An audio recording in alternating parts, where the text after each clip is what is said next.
माछ के पूरा धुई देउछु इटा माछ जेटा भोग नहीं करवा से हिसाब धुआ होची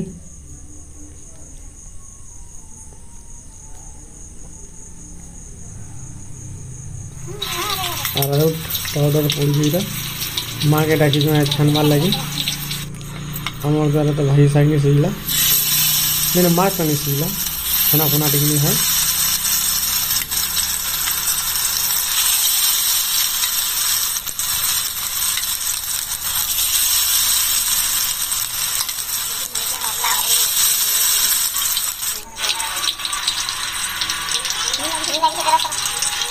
पाग पूरा कड़क होगा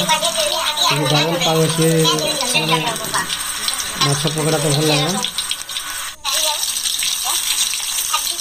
देखी देखी और ये हिसाब से आपण मैंने पाकटा करेंगे आम यूट्यूब चैनल माध्यम से देखिक पाकड़ा सब सीखी पारे और चैनल के सब्सक्राइब कर लाइक भी करूँ शेयर भी करूँ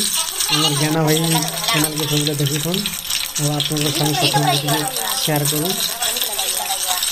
हमारे चैनल के आगे बढ़ो